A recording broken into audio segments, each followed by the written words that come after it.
गुरुदेव कहते हैं कि जब बच्चे का जन्म होता है तो अपनी माँ का दूध नहीं पीता, यद्यपि वो बालक के लिए माँ का दूध ही सर्वस्व है, अमृत है, लेकिन शुरू शुरू में बच्चा नहीं पीता।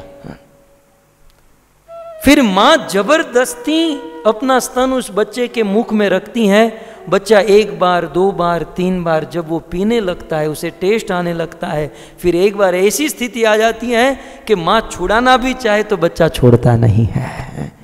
भागवत अमृत है। शुरू शुरू में शायद अच्छा ना लगे, लेकिन प्रोसेस तो यही है कि इसे सुनते रहे, सुनते सुनते यह रस बढ़ता जाएगा। दिन भर दिन भागवत यत् शृण्वताम रसज्ञानाम स्वादु स्वादु पदे पदे, रोज रोज बढ़ता है। सुभागवत व्यक्ति को शांति और समाज में क्रांति लाने वाला ग्रंथ है।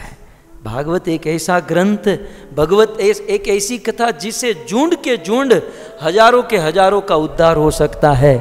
और प्रथम इतिहास खोलकर देखें तो आनंद वन हरिद्वार में सनकादिकों ने लाखों को कथा सुनाई, और उसमें सबसे पहले भक्ति, ज्ञान और वैराग्य जिनका सुखदेव जी के प्रसंग में, सूत जी के प्रसंग में 88,000, ये एक ऐसा साधन है जिसमें झुंड के झुंड का उद्धार हो सकता है।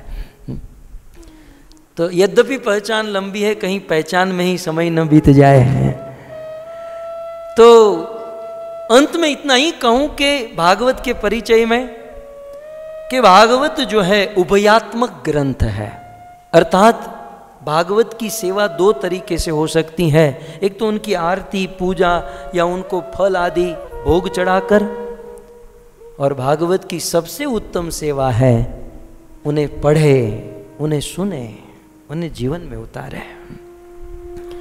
श्रीमद् भागवत जैसे हम लोग स्कूल में पढ़ते हैं ना बच्चे, हिस्ट्री, ज्योमेट्री, मैथ्स, ऐसी कोई भागवत कोई साधारण किताब नहीं है। भागवत साक्षात भगवान का वांगमयी स्वरूप है। भागवत स्वयं भगवान है। इतिहास कथा तो बहुत लंबी हो जाएगी, लेकिन जब 128 वर्ष के बाद भगवान जा रहे थे वैकुंठ, तब उद्धव जी के देखते देखते भगवान कृष्ण भागवत के रूप में कन्वर्ट हो गए। कृष्ण ही भागवत बन गए। ये भागवत के श्लोक और कुछ नहीं, मेरे कृष्ण के अंग है। इसलिए जब हम भागवत के श्लोकों का उच्चारण करते हैं, यहां वहां की बात न करें और मूल भागवत को पकड़ कर रखें, तो मानो वैसा एहसास होता है जैसे हम भगवान के गोद में बैठे हैं, जैसे कृष्ण के बाजू में बैठे हैं। उसका ज्वलंत प्रमाण श्री चैतन्य महाप्रभु।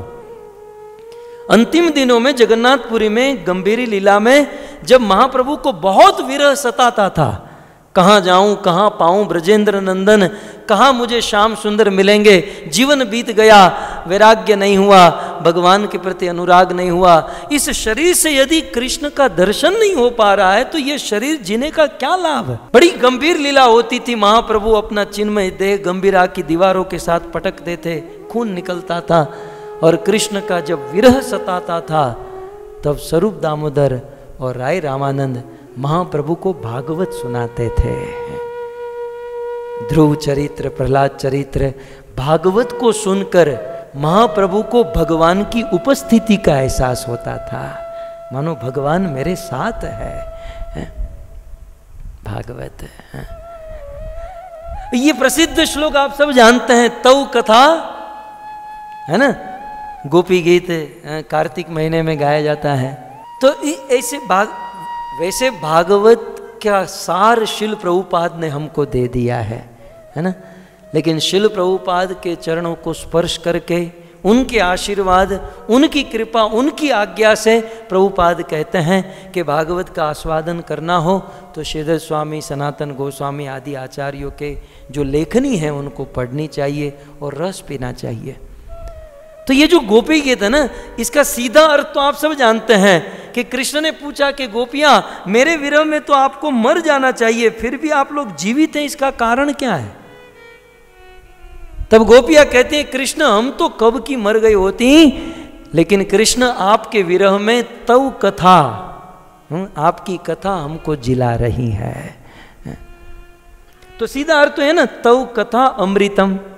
लेकिन एक आचार्य ने उसका और एक अर्थ किया, गोपियाँ कहती हैं कृष्ण हम तो हमारे जीवन में बहुत अच्छे से खा पी रही थी, मौज कर रही थी, जी रही थी, लेकिन जिस दिन से आपकी कथा सुनी है ना, तव कथा मृतम। आचार्य ने अर्थ किया तव कथा अमृतम, संधि विच्छेद अलग से करके कहते हैं तव कथा मृतम। इसका अर्थ तव कथा मृतम, कृष्ण हम तो बहुत अच्छी थी, बहुत आनंद से जी रही थी, जब से आपकी कथा सुनी है तव कथा, आपकी कथा मृतम, हमको मार रही है। जिस दिन से आपकी कथा सुनी है उस दिन से हम लोग मर रही है, आपके प्रेम में, आपके विरह में, आपके भाव में है। तो हमारे भौतिक जीवन को नष्ट करने वाली है ये कथा, और साक्षात भगवान का स्वरूप है ये कथा। स्कंद पुराण की पद्म पुराण में भूल रहा हूं, लेकिन 2 श्लोक में कहा गया कि किस प्रकार भागवत के प्रत्येक स्कंद भगवान के प्रत्येक अंग है। पादो यदीयो प्रथम द्वितीय तृतीय तुर्यो कथितो यदूरु नाभिस्तथा पंचम एव षष्ठो भुजातरंगो युगल तथान कंठस्तु रामं नवमो यदीयो मुखारविंदम दृशम प्रफुल्लम एकादशो यस्य ललाट पट्टम शिरो तु द्वादश एव भाति। इस 2 श्लोक में यह वर्णन है कि किस प्रकार भगवान के प्रत्येक अंग भागवत के प्रत्येक स्कंद है। अनुवाद, पादो यदीयो प्रथम द्वितीय, भागवत के प्रथम 2 स्कंद भगवान कृष्ण राधा वृंदावन चंद्र के दोनों चरण है। तृतीय तुर्यो कथितो यदूरु, भागवत का 3रा और 4था स्कंद भगवान की दोनों जंगा है। भागवत का 5वां स्कंद भगवान की नाभि है। भागवत का 6ठा स्कंद भगवान कृष्ण का वक्षस्थल है। 7वां और 8वां स्कंद कृष्ण की दोनों भुजा है। 9वां स्कंद कृष्ण का कंठ है। भागवत का 10वां स्कंद कृष्ण का हंसता हुआ चेहरा प्रफुल्ल मुखारविंद है। एकादश स्कंद 11वां स्कंद कृष्ण का ललाट है और 12वां स्कंद कृष्ण का तिलक है।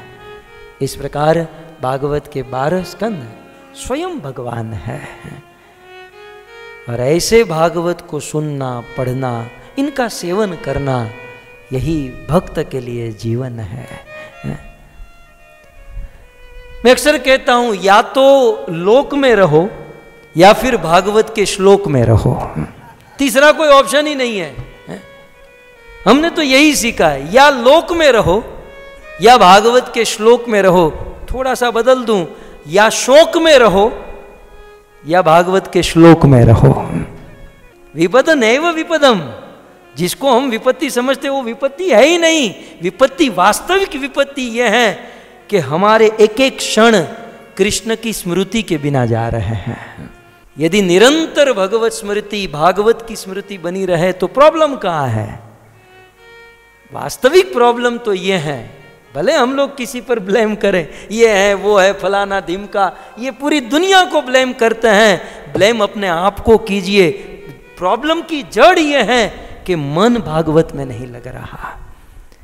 जिस दिन विचार करो 2400 घंटा मन भागवत में लग जाए, भगवत कथा में लग जाए, तो परेशानी की कोई बात है ही नहीं।